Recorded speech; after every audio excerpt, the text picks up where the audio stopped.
মা তোমার জন্য অনেক চিন্তা করছে রনক। তোমার মনে হয় অন্তত মাকে জানানো উচিত তোমার জ্ঞান ফিরে এসেছে, তুমি সুস্থ আছো। তানিয়ার কথায় তৎক্ষণাৎই কিছু বলে না রৌনক, কেবল সিলিং থেকে চোখ নামিয়ে তানিয়ার মুখের দিকে তাকায়। যে তাকানোর মানে হচ্ছে সে তার পরিকল্পনায় কোনো পরিবর্তন আনবে না, সিদ্ধান্ত যা নিয়েছে সেটাই হবে। একটু বোঝার চেষ্টা করো মা। তানিয়াকে কথা শেষ করতে না দিয়ে লাবিবের দিকে তাকায় রৌনক। তার দিকে হাত মেলে দিয়ে কমান্ডিং সুরে বলে, আমার ফোনটা দাও। সময় বিলম্ব না করে তৎক্ষণাৎই রৌনকের ফোনটা তার হাতের তালুতে রাখে লাবিব। কিছু একটা ঘাটাঘাটি করে ফোনটা তানিয়ার দিকে এগিয়ে ধরে সে। একবার জিজ্ঞাসু দৃষ্টি নিয়ে রৌনকের মুখের দিকে তাকিয়ে পরক্ষণেই হাত বাড়িয়ে রৌনকের ফোনটা নেয় সে। ফোনের স্ক্রিনে তাকিয়ে থেকে তানিয়ার চোখের অঙ্গভঙ্গি পরিবর্তন হয়। চিত্রলেখার তাকে পাঠানো মেলটাই বের করে দিয়েছে রৌনক তানিয়াকে পড়তে। যদিও গতকাল লাবিবের মুখে সবটাই শুনেছে সে, তবুও নিজে চোখে মেলটা দেখে পড়ার পর তানিয়া বুঝতে পারছে না এই মুহূর্তে কি বলে সান্ত্বনা জানাবে সে। ফোনের স্ক্রিন থেকে চোখ তুলে রৌনকের মুখের দিকে তাকাতেই তানিয়ার মনে হয় এই মুহূর্তে তার সামনে ভেঙে চৌচির হয়ে যাওয়া একজন মানুষ বসে আছে, যার জীবনের প্রতি আর বিশেষ কোনো চাওয়া পাওয়া নেই। অবশ্য দুবার একই ঘটনার শিকার হবার পর, একই বেদনা রিপিট অনুভব করার পর যে কারোই ভেঙে পড়াটা জীবনের প্রতি সকল চাহিদা মিটে যাওয়াটাই স্বাভাবিক। যেখানে রৌনক এখনো নিজেকে বেশ শক্তভাবেই ধরে রেখেছে, এমন পরিস্থিতিতেও নিজের ব্রেন খাটিয়ে কাজ করছে, বুঝে শুনে প্রত্যেকটা স্টেপে আগাচ্ছে, যা সে আর লাবিব ভাবতেও পারছে না। রৌনক তার চাইতে অনেক দূর বেশি ভেবে কাজ করছে।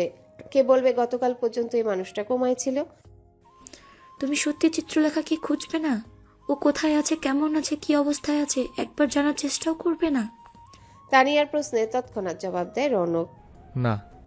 রনক, চিত্রলেখা ভালোবাসে তোমাকে। ও জানিয়েছে তোমাকে ভালোবাসার কথা। তুমি নিজেও ভালোবাসো ওকে। অন্তত নিজেদের ভালোবাসার জন্য একবার না হয়। যে নিজের ইচ্ছায় হারিয়ে যেতে চায় তাকে হাজার খুঁজে লাভ নেই। যে স্বইচ্ছায় চলে যেতে চায় তাকে কি আটকে রাখা যায়? যার মনটাকে আমি বেঁধে রাখতে পারলাম না, তাকে দুনিয়ার কোনো শিকল দিয়ে বেঁধে রাখতে পারবো না আমি। আপাত দৃষ্টিতে মানুষটাকে বেঁধে রাখতে পারলেও তার মন, সেটা কোনোভাবেই বেঁধে রাখতে পারবো না। যার মন আমার জন্য ভাঙে না, তার থাকা না থাকাটাই একই কথা। অ্যাক্সিডেন্টে আমি মরে যেতেও পারতাম, সবাই ধরেই নিয়েছিল আমি মরে গেছি। এমনকি কিছু কিছু চ্যানেলে আমার মৃত্যুর খবরও করেছে। চিত্রলেখা নিশ্চয়ই দেশের বাইরে চলে যায়নি রাতারাতি। ইনফ্যাক্ট লাভিও খোঁজ নিয়েছে তো, ও দেশের বাইরে যায়নি, অর্থাৎ সে দেশেই আছে। আর দেশের যে প্রান্তেও থাকুক না কেন, আমি কেমন আছি, কোন অবস্থায় আছি, সেটা ওর অজানা না। আমার মৃত্যুর খবর যেহেতু ওকে ফিরিয়ে আনতে পারিনি, সো আমি আর জানতেও চাই না ও কোথায় আছে, কেমন আছে। নিশ্চয়ই ভালো মন্দ বুঝেই গেছে, ওকে ওর ভালোটা নিয়ে থাকতে দাও। আমি আর ওর জীবনের মন্দ হতে চাই না। এতগুলো কথা রৌনক সিলিং এর দিকে তাকিয়ে বলেছে। একবার চোখ নামিয়ে তানিয়ার দিকে তাকিয়ে আরো বলে, ওর ভালোবাসা যেহেতু ওকে আমার সঙ্গে বেঁধে রাখতে পারলো না, এমন ভালোবাসার মানুষ কোনোটাই আমার চাই না। ও নিজের মতো করে ভালো থাকুক ভাবি।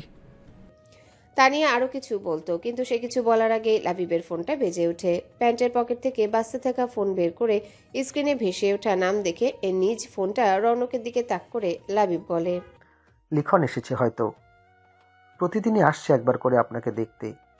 ও চিত্রলেখাকে খুঁজে পেয়েছে কিনা, কোনো ইনফরমেশন পেয়েছে কিনা এই আশায়, কিন্তু আজ কি বলবো ওকে আমি। লিখনের নাম শোনার সঙ্গে সঙ্গে রৌনকের চোখ মুখের রং পাল্টে গেছে আগের চাইতে আরো খানিকটা। এমনিতেও যে তাকে খুব একটা ভালো দেখাচ্ছে জ্ঞান ফেরার পর থেকে তেমনটাও নয়, বরং চিত্রলেখার বিচ্ছেদে রৌনককে আর রৌনক মনে হচ্ছে না। সে জানে আজ না হয় কাল তাকে লিখনের মুখোমুখি আসতেই হবে, কিন্তু হয়তো এখনই লিখনকে ফেস করার জন্য নিজেকে তৈরি করে উঠতে পারেনি। তবে সে পারুক আর না পারুক, যেটা হবার সেটা হবেই, তার করণীয়টা তাকেই করতে হবে। রৌনক চাইলে লাবিবকে দিয়ে লিখনকে চিত্রলেখা চলে যাবার, তাকে ছেড়ে যাবার ব্যাপারটা জানাতে পারে, কিন্তু সেটা সে করবে না। নিজের দায়িত্ব রৌনক নিজেই পূরণ করতে বেশি পছন্দ করে। দায়িত্ব সেটা যত কঠিনই হোক, মুখ ফিরিয়ে নিবে না সে। মুখ ফিরিয়ে নেওয়ার অভ্যাস নেই তার। কিছুক্ষণ চুপ করে থাকে রৌনক, জবাবের আশায় তার দিকে তাকিয়ে আছে লাবিব। মুখ তুলে লাবিবের দিকে তাকিয়ে বলে, নিয়ে আসো ওকে, আমি বলবো যা বলার, তোমাদের কারো কিছু বলতে হবে না। লিখনকে জানাবেন আপনার জ্ঞান ফিরেছে।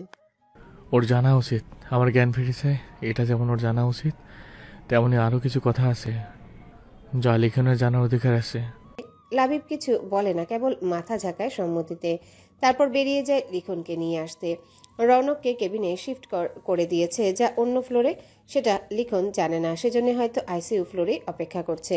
লিফটের দরজা আইসিইউ এর ফ্লোর খুলতে লাবিব দেখতে পায় আইসিইউ এর করিডোরে শুরুতে থাকা ওয়েটিং চেয়ারে বসে আছে লিখন। অন্যমনস্ক হয়ে নিচের দিকে তাকিয়ে আছে ছেলেটা। ভাই হিসেবে লিখনের অসহায়ত্ব বুঝতে তার থেকে শুনতে হবে না। এগিয়ে এসে লিখনের কাঁধে হাত রাখে লাবিব। এতে যেন সামান্য কেঁপে ওঠে লিখন। অবাক হয়েছে এমন দৃষ্টি নিয়ে লাবিবের দিকে তাকায় সে। তা দেখে লাবিব জিজ্ঞাসা করে, চমকে গেলে কেন? জবাব দেয় না লিখন। কেমন ফেলফেলে দৃষ্টি নিয়ে তাকিয়ে থাকে কেবল। ইদানিং লিখনের সাথে এমনটা খুব হচ্ছে। আচমকা কেউ পেছন থেকে ডাকলেও মনে করে ওর আপা হয়তো ফিরে এসেছে। লাবিব বুঝতে পারে ওর অবস্থা, তাই আর কিছু জিজ্ঞাসা করে না। লিখন কিছু বলার বা জিজ্ঞেস করার আগেই লাবিব বলে, চলো আমার সাথে। উঠে দাঁড়াতে দাঁড়াতে লিখন জিজ্ঞাসা করে, কোথায়? এসো, নিজেই দেখবে। আর কোনো প্রশ্ন না করে লাবিবের পেছন পেছন লিফটে উঠে লিখন। লিফটের দরজায় বন্ধ হতে ইংরেজি অ্যালফাবেটে ভি লেখা বাটনটা চেপে দেয় লাবিব। সেটা দেখে লিখন বুঝতে পারে তারা ভিআইপি ফ্লোরে যাচ্ছে। তৎক্ষণাৎই লিখন বুঝতে পারে নিশ্চয়ই রৌনকের জ্ঞান ফিরে এসেছে। আগেই বোঝা উচিত ছিল তার। এই কয়েকদিনে একবারও এসে লাবিবকে আইসিইউর বাইরে না পায়নি সে। আজ লাবিব ওখানে উপস্থিত ছিল না। রৌনকের সাথে ছায়ার মতো লেগে থাকা মানুষটা তো এমনি এমনি অনুপস্থিত ছিল না। বিলম্ব না করে লিখন জিজ্ঞেস করে, ওনার জ্ঞান ফিরে এসেছে তাই না? লাবিব কেবল এক মুহূর্তের জন্য তাকায় লিখনের মুখের দিকে, কিন্তু কিছু বলে না। লাবিবকে চুপ করে থাকতে দেখে লিখন চুপ করে যায়, আর ঘাটায় না তাকে। লিফটটা ভিআইপি ফ্লোরে এসে থামলে বেরিয়ে করিডোর ধরে সামনের দিকে আগায় লাবিব। ঠিক তার থেকে এক কদম পেছনেই হাঁটছে লিখন। কিছুটা এগিয়ে যাবার পর একটা দরজার সামনে এসে লাবিব দাঁড়ালে পেছন থেকে লিখন জিজ্ঞাসা করে, সব ঠিক আছে তো লাবিব ভাই? দরজার দিকে ইশারা করে লাবিব বলে, ভেতরে যাও, নিজের চোখেই দেখো। ফস করে একটা নিঃশ্বাস ছেড়ে মাথা ঝাঁকায় লিখন। লাবিব দরজাটা ভেতরের দিকে ঠেলে দিলে পরে তার পেছনে পেছনে লিখনও ভেতরে প্রবেশ করে। কারো প্রবেশের শব্দে এদিকে তাকায় রৌনক। এক মুহূর্ত সময় লাগে লিখনের বুঝতে সে ভুল দেখছে না ঠিক। রৌনককে বসা অবস্থায় দেখে যেন হাঁপ ছেড়ে বাঁচে বেচারা। বনের দুশ্চিন্তায় নাওয়া খাওয়া বাদ হয়ে গিয়েছিল তার। রৌনকের জ্ঞান ফিরেছে দেখে খানিকটা নিশ্চিন্ত হয় সে মনে মনে। এখন কেবল সময়ের ব্যাপার। রৌনক নিশ্চয় এতক্ষণে তার চিত্রলেখাকে খুঁজে বের করার জন্য লোক পাঠিয়ে দিয়েছে। কেউ কিছু বলার আগে লিখন দ্রুত কদমে এগিয়ে গিয়ে উপস্থিত তিনজনকে চমকে দিয়ে রৌনককে জড়িয়ে ধরে। এমনটা রৌনক নিজেও আশা করেনি। চিত্রলেখার সাথে তার বিয়ে হয়েছে, বছর হয়ে আসছে, কিন্তু লিখনের সাথে সে এখনো অতটা ফ্রি নয় যতটা সাধারণত সাদা দুলাভাইরা হয়ে থাকে। রৌনক চেষ্টা করেনি তেমনটাও নয়। লিখন নিজে কখনো পরিস্থিতির বাস্তবতা থেকে বেরিয়ে এসেছে, সেভাবে রৌনকের সাথে ফ্রি হতে পারেনি। তাদের আর্থিক অবস্থায় দূরত্বের জন্য অনেকাংশে দায়ী বলা যায়। সেই জায়গা থেকে বেরিয়ে এসে লিখন কখনো পুরোপুরি স্বাভাবিক হতে পারেনি রৌনকের সাথে। এটা যেমন সত্যি, তেমনি রৌনককে সে ভীষণ পছন্দ করে, এটাও সত্যি। লিখনের নিজের চোখে দেখা ওর বোনকে এই লোকটা ঠিক কতখানি ভালোবাসে, কতখানি কেয়ার করে। এরপর ভাই বোনদের জন্য নিজের সবকিছু স্যাক্রিফাইস করা ওর বোনটার জীবনে আশীর্বাদ হয়ে এসেছে। এই মানুষটা এমন একজন মানুষকে পছন্দ না করে থাকে কিভাবে লিখন? বলা বাহুল্য, লিখনের চাইতে চারু ও চয়নের সাথে রৌনকের সম্পর্ক অনেক বেশি স্বাভাবিক। রৌনককে জড়িয়ে ধরে লিখন বলে, আলহামদুলিল্লাহ, আমরা ভয় পেয়ে গেছিলাম জানেন। বাম হাতটা বিশেষ নাড়াতে পারছে না রৌনক।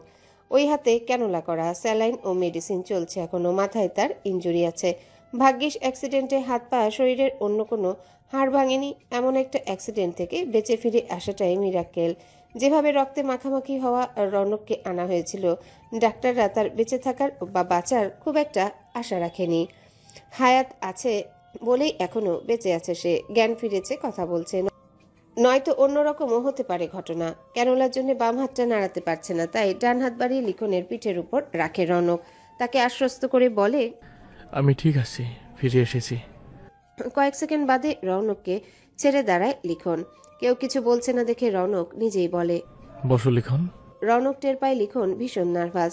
অবশ্য তাকে কারণ শুনতে হবে না, সে জানে লিখনের নার্ভাস হবার কারণ কি হতে পারে। তৎক্ষণাৎই কিছু বলে না সে, বরং কয়েক সেকেন্ড সময় দেয় লিখনকে খানিকটা স্বাভাবিক হতে। নার্ভাস ভঙ্গিতে একবার লাবিব, আরেকবার তানিয়ার দিকে তাকায় লিখন। রৌনক বুঝতে পারছে লিখন তাকে কিছু বলতে চায়। কি বলতে চায়, কার কথা বলতে চায়, সেসব প্রসঙ্গে কথা বলার আগে রৌনক লিখনকে জানায়, আমার জ্ঞান ফেরার বিষয়টা এখনো কেউ জানে না। হুম। রৌনকের কথা ঠিক ধরতে পারে না লিখন। সে যেন বুঝতে পারে, তাই সহজ করে লাবিব বলে, স্যারের জ্ঞান ফেরার ব্যাপারটা এখনো বাইরের কেউ জানে না, এমনকি বাসার কেউ না।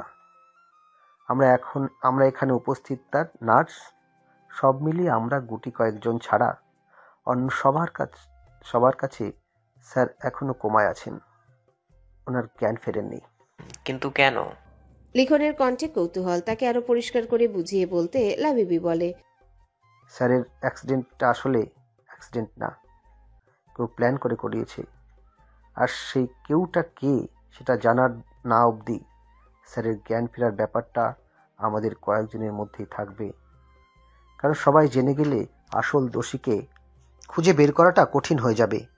এবার বুঝতে পেরে মাথা ঝাঁকায় লিখন। কিছুক্ষণ চুপ করে থাকে সে। চিত্রলেখার মিসিং এর কথা রৌনক জানে কিনা, লাবিব তাকে জানিয়েছে কিনা বুঝতে পারছে না। তবে সে রৌনককে যতটুকু চিনেছে এতদিনে, জ্ঞান ফেরার সঙ্গে সঙ্গে সে নিশ্চয়ই সবার আগে তার চন্দ্রলেখাকে খুঁজেছে। আর এমনটা হয়ে থাকলে এতক্ষণে তার জানা হয়ে গেছে সব। এসির রুমে বসেও সামান্য মুখ ঘামছে লিখনের।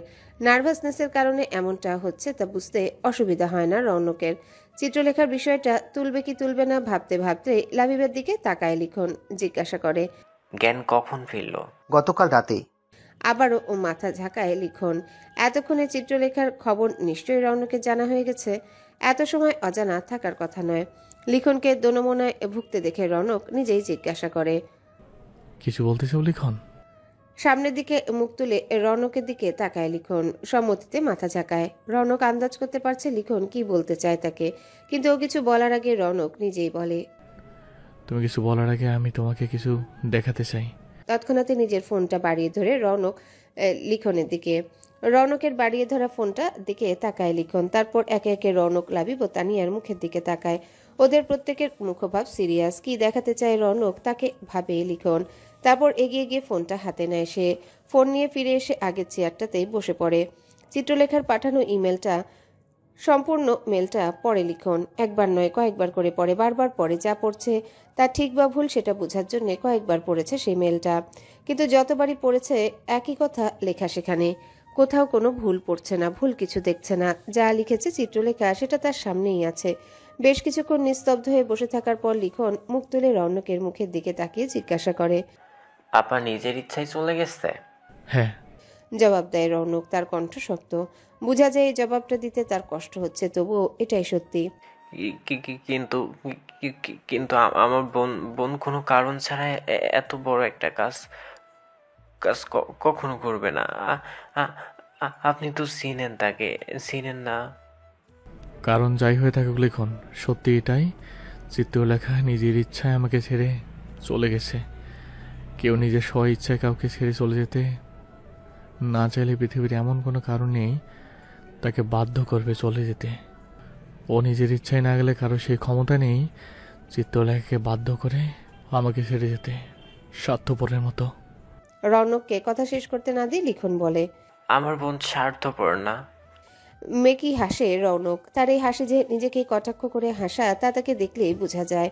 তার হাসিতে কোনো প্রাণ নেই। ঠোঁটের কোনায় হাসির রেখা দেখা গেলেও চোখ জুড়ে তার রাজ্যের বিষণ্ণতা আর একাকিত্বের ভর। স্বার্থপর যদি নাই হতো আমাকে বাদ দাও, অন্তত তোমার জন্য থেকে যেত। আমার কথা না হলে তোমাদের কথা ভাবতো, ওর পেছনে তোমাদের কি হবে সেটা ভাবতো, কিন্তু ভাবেনি, শুধু নিজের কথা ভেবেছে। স্বার্থপর কোথাকার। আপা জানে আপনি কখনো আমাদের ফেলবেন না, এতখানি ভরসা। বিশ্বাস করে আমার বোন আপনাকে, এতখানি আমার বোন আপনাকে ভালোবাসে। ও আমাকে ভালোবাসে না, এই ভরসা, বিশ্বাস, ভালোবাসা আমার চাই না। যা ওকে আমার সঙ্গে বেঁধে রাখতে পারে না, আমার ভালোর জন্য চলে গিয়ে থাকলেও এই ভালো আমার চাই না। আমি শুধু ওকে চেয়েছি, ওকে ছাড়া কিচ্ছু চাইনি। কিন্তু ও থেমে যায় রৌনক। আচমকায় মাথায় একটা সূক্ষ্ম ব্যথা অনুভব করে সে। ডান হাত বাড়িয়ে নিজের মাথাটা শক্ত করে ধরলে ব্যস্ত ভঙ্গিতে এগিয়ে এসে লাবিব বলে, প্লিজ আপনি উত্তেজিত হবেন না। তানিয়া লিখনও এগিয়ে এসেছে রৌনকের কাছাকাছি। লিখন বলে, আমি ডক্টরকে ডেকে নিয়ে আসতে। ব্যথাটা সামান্য সহনীয় হলে মাথা ছেড়ে দিয়ে রৌনক বাধা দিয়ে বলে, কাউকে ডাকতে হবে না, আমি ঠিক আছি। কিছুক্ষণ চুপ করে থাকার পর রৌনক বলতে শুরু করলে তাকে আগেই বাধা দিয়ে এতক্ষণে তানিয়া বলে, আপাতত থাক না রনক, এসব কথা তো পরেও বলা যাবে। যাবে, কিন্তু পরের জন্য আমি কিছু ফেলে রাখতে চাই না। তাছাড়া নিজের বোনের ব্যাপারে জানার অধিকার লিখনের আছে। আমি ওর থেকে অন্তত কিছু আড়াল করতে চাই না। লিখনের মুখের দিকে তাকিয়ে রৌনক আরো বলে, আমার জ্ঞান ফেরার পরও চিত্রলেখা এভাবে চলে যাওয়া আপাতত দুটো বিষয় আমরা কাউকে জানাবো না। সবাই যেমন জেনেছে আপাতত এমনই থাকবে। সবাইকে জানিয়ে তো হবে আমার জ্ঞান ফেরেনি। ডক্টররা বলতে পারছে কবে কখন আমি কমা থেকে ফিরবো। ইনফ্যাক্ট আমার জ্ঞান ফেরার চান্স কম। ডক্টরের সাথে আমার কথা হয়েছে, আগামীকালে মাকে ডক্টর নিজেই কথা জানাবেন। জ্ঞান ফেরা ছাড়ার কোনো মেজর সমস্যা না থাকায় আইসিইউর কেয়ার ক্যাবিনেটে আমার কেবিনকে শিফট করা হয়েছে। আর চিত্রলেখার খবর সবাই যেমন জানে তেমনই জানবে। সবাই যেমন আইডিয়া করেছে হয়তো কিডন্যাপ হয়েছে, সেটা তেমনই থাকবে। আমাদের দিক থেকে কোনো ধরনের কনফার্মেশন যাবে না, অন্তত আমার অ্যাক্সিডেন্টের জন্য যে বা যারা দায়ী তারা সামনে না আসা পর্যন্ত। রৌনকের কথায় সম্মতি এতে তিনজনেই মাথা ঝাঁকায়। বেশ কিছুক্ষণ চুপ করে থাকার পর লিখন বলে, আমি আজ আসি তাহলে, কাল আবার আসবো। খালাকে বলে চিন্তা না করতে, আমি আসি।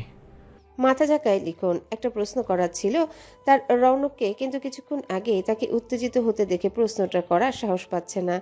তা বুঝতে পেরে রৌনক নিজেই বলে, যা বলতে চাও বলে ফেলো। এক মুহূর্ত চুপ থেকে লিখন জিজ্ঞাসা করে, আপনি সত্যি আপাকে খুঁজবেন না? না, ওকে আমি খুঁজবো না। কেন? কারণ ও চায় না আমি ওকে খুঁজে বের করি। যদি ও চাইতো তাহলে আমাকে ইমেলটা পাঠাতো না। ওকে, ও ভালো করে জানে ও কোথায় আছে, কোন অবস্থায় আছে, কেমন আছে। না জানা পর্যন্ত আমি থামবো না। জমিন খুঁড়ে হলেও ওকে খুঁজে বের করতাম, কিন্তু ও নিজেই চায় না আমি ওকে খুঁজে বের করি। আর সেই জন্য আমাকে মেল করেছে যেন আমি ওকে না খুঁজি, ওকে ভুলে যাই। ওর জন্য আমাকে বলে যাওয়াটা অনেক সহজ। আর কিছু বলে না লিখন। তবে রৌনক নিজেই আরো বলে, তবেও যেখানেই থাকুক, যে অবস্থা থাকুক না কেন, এখনও আমার ওয়াইফ। আমি হয়তো কখনো মুখ খুলে বলিনি তোমাদের। চিত্রলেখা একা আমার জীবনে আসেনি, ওর সঙ্গে তোমরাও এসেছো। তোমরাও আমার জীবনের অনেক বড় একটা অংশ। চিত্রলেখা আমার ছেড়ে চলে গেলেও আমি কখনো তোমাদের ছেড়ে যাব না। ভেবো না তোমার বোন বলে গেছে, সেই জন্য বলছি। যেদিন তোমার বোন আমার জীবনে এসেছে সেদিন থেকে তোমরাও আমার জীবনের সাথে জড়িয়ে গেছো। তোমরা চাও বা না চাও, তোমাদের প্রতি আমি আমার দায়িত্ব সবসময় পালন করব। আর তোমরা কেবল আমার জন্য দায়িত্ব না, আমার পরিবার আমার জীবনের অংশ। তোমার বোন না থাকলেও আমি আছি লিখন। তুমি সবসময় আমাকে পাশে পাবে, আই প্রমিস। রৌনকের এই সহজ স্বীকারোক্তিতে লিখনের ঠোঁট সামান্য হাসলেও চোখ হাসে না। চেয়ার ছেড়ে উঠে দাঁড়ায় লিখন। ছোট্ট করে বলে, আজকে আসছে। সম্মতিতে মাথা ঝাঁকায় রৌনক। তানিয়া নিজেও বাসায় যাবে, অনেকটাই দেরি হয়ে গেছে তার। তাই লিখনের সঙ্গে চেয়ার ছেড়ে উঠে তানিয়া বলে, আমিও আজকের মতো আসছি। চলো লিখন, পথে তোমাকে নামিয়ে দিব। তানিয়া রৌনকদের বাসায় উঠেনি। ওই বাড়িতে উঠতে মন সায় দেয়নি তার। যদিও দিলারা জামানের জন্য কয়েকবার যাওয়া হয়েছে, আপাতত থাকছে সে ধানমন্ডিতে। লিখন আপত্তি করার চেষ্টা করলেও তানিয়া শুনে না তার আপত্তি। ওরা দুজন বেরিয়ে যাবার পর দরজার দিকে কদম বাড়াবে এমন সময় লিখনকে থামিয়ে দিয়ে রৌনক বলে, চিন্তা করো না লিখন, তোমার আপা যেখানে আছে ভালো আছে। শব্দহীন কয়েক মুহূর্ত রৌনকের মুখের দিকে তাকিয়ে থাকে লিখন, কিন্তু মুখে কিছু বলে না। কথা বলার মতো শক্তি হারিয়ে ফেলেছে বেচারা। বুক চিরে একটা মস্ত বড় দীর্ঘশ্বাস বেরিয়ে আসতে চায়, যা সে চেপে যায়। নিজের ঘরে অস্থিরভাবে পায়চারি করছে রিপা। চিত্রলেখার এভাবে আচমকা গায়েব হয়ে যাওয়াটা কোনোভাবেই মেনে নিতে পারছে না সে।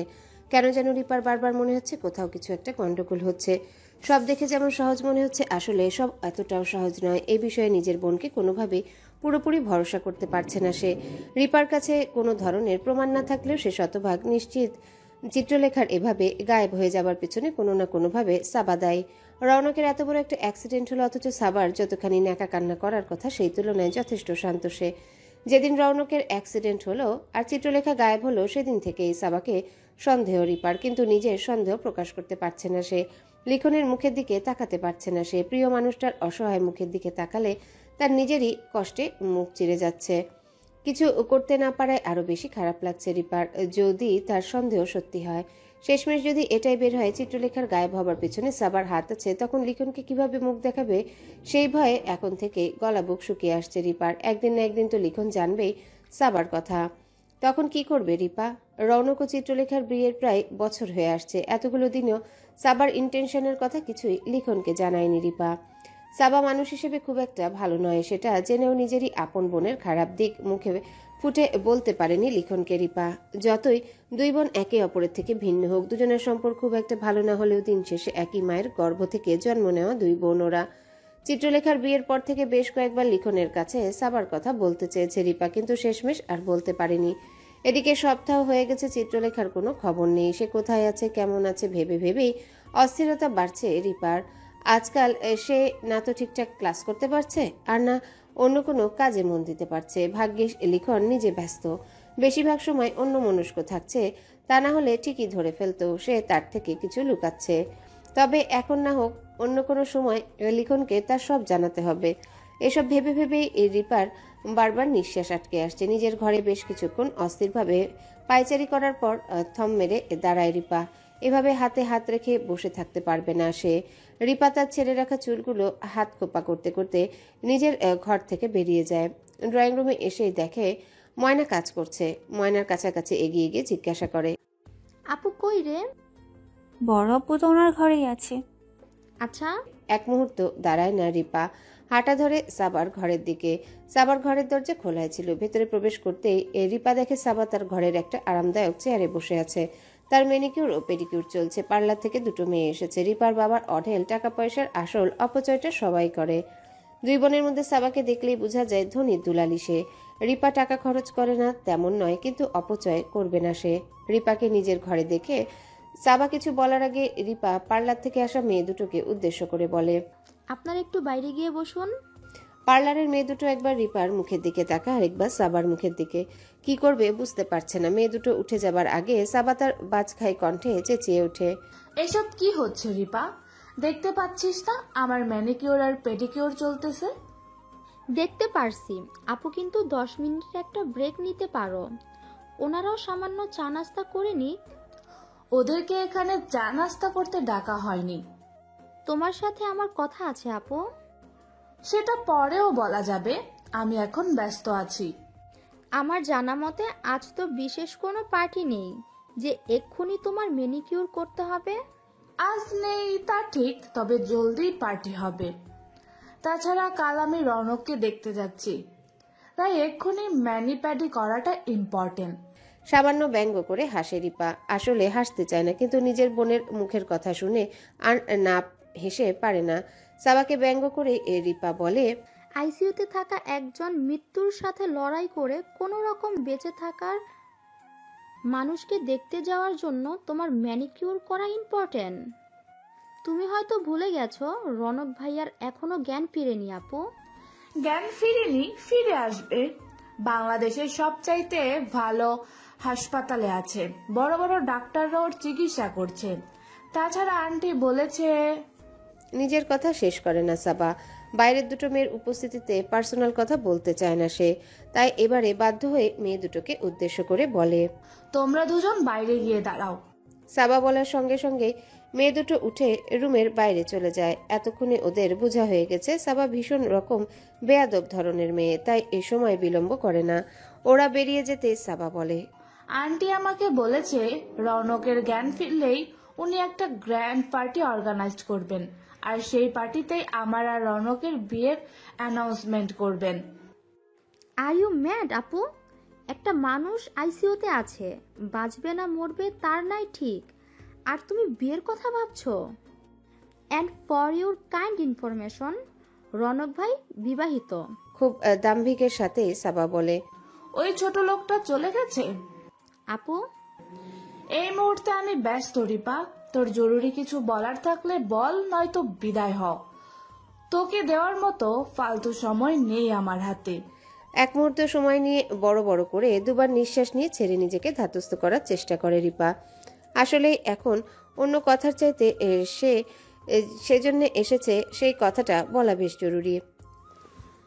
তাই এবারে আর দেরি না করে রিপা জিজ্ঞাসা করে, চিত্রলেখা আপা কোথায় আপু? কি? চিত্রলেখা আপু কোথায়? সেটা আমি কিভাবে বলবো? ওই ছোট লোকের মেয়েটার কথা তো আমার জানার কথা নয়। আপু প্লিজ, বারবার একটা মানুষকে এভাবে অপদস্থ করবেন না। সে মোটেও ছোট লোক নয়। টাকা পয়সা না থাকলে কেউ ছোট লোক হয়ে যায় না। মানুষ ছোট লোক হয় বোধ বুদ্ধির অভাবে। তাছাড়া ভুলে যেও না, সে রনক ভাইয়ের বউ, বিজনেস টাইকুন দি রনক জামানের স্ত্রী। তোমার বাবারও অত টাকার মালিক না, একা রনক জামান যত টাকার মালিক। সেই মানুষটার বউকে তুমি কথায় কথায় ছোট লোক বলতে পারো না? পারি, 1000 বার পারি। ওই মেয়েটা একটা ছোট লোক, ছোট লোক, ছোট লোক। আমার বাসায় কাজের লোক হবারও যোগ্যতা ওই ফকিনীর বাচ্চার নেই। তাছাড়া আমি জানি তো তুই কেন বারবার ওই ছোট লোকটার কথা বলছিস। ছি রিপা, তোর রুচি এত খারাপ আমার জানা ছিল না। আমার বোন হয়ে তুই ওই ছোট লোকটার ভাইয়ের সাথে প্রেম করিস কিভাবে?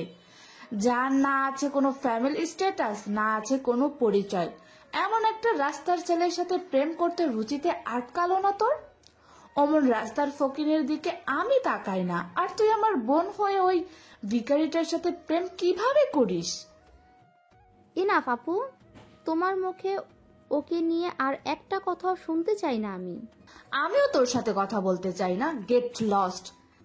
চলে যাব। তার আগে আমার প্রশ্নের উত্তরটা দাও। চিত্রলেখা আপা কোথায় আছে? জানি না, আর জেনে থাকলেও তোকে বলতাম না। আমি জানি তুমি জানো আপা কোথায় আছে। রনক ভাইয়ের এত বড় একটা অ্যাক্সিডেন্ট হয়েছে, মানুষটা মরতে মরতে ফিরে এসেছে। আদৌ বাঁচবে কিনা সেটা ডাক্তারও কিছু বলতে পারছে না, অথচ এমন সময় আপা নেই। যে মানুষটা সব সময় ছায়ার মতো সব সময় রনক ভাইয়ের পাশে থাকার কথা, সেই মানুষটা এমনভাবে গায়েব হয়ে গেছে যেন সে কখনোই ছিল না। আমি 100% শিওর এর পেছনে তোমার হাত আছে। রনক ভাইয়ের জ্ঞান ফিরে আসার আগে ভালোই ভালোই বলে দাও আপা কোথায় আছে, তাকে মুক্ত করে দাও। নয়তো কি করবি তুই? কি করার ক্ষমতা আছে তোর শুনি? আমার হয়তো কোনো ক্ষমতা নেই, কিন্তু রনক ভাইয়ের ক্ষমতা সম্পর্কে তোমার নিজেরও আইডিয়া আছে। ওনার জ্ঞান ফেরার পর যখন দেখবে তুমি ওনার বউকে আটকে রেখেছ বা কোনো ধরনের কষ্ট দিয়েছ, তোমাকে শেষ করার আগে একবারও ভাববে না তিনি।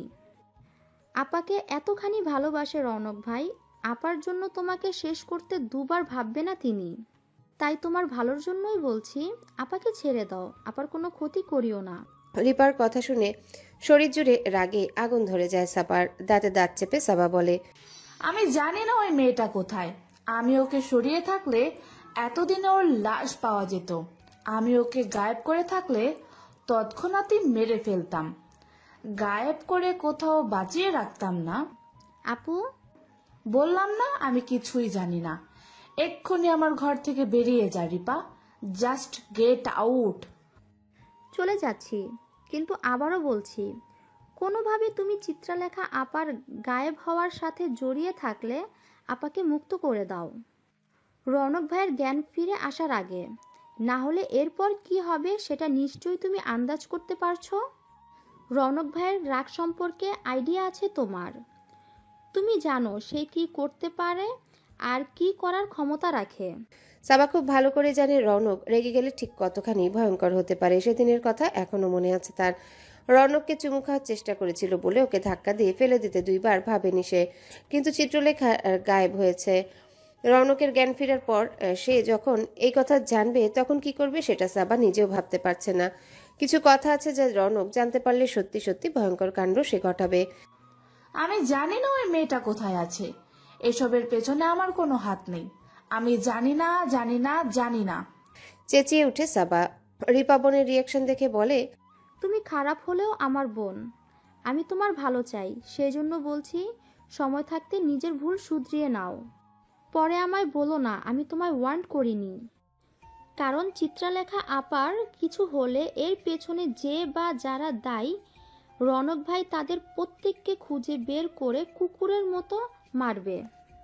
সাবাকে আর কিছু বলার সুযোগ না দিয়ে বেরিয়ে যায় রিপা। পেছনের আগে ফোঁসফোঁস করতে থাকা সাবা হাতের কাছে যা পাচ্ছে সেটাই ছুঁড়ে মারছে মেঝেতে, সেই সঙ্গে চেঁচিয়ে বলছে, আমি জানি না কিচ্ছু। রৌনক, রৌনক, রৌনক, রৌনক শুধু আমার।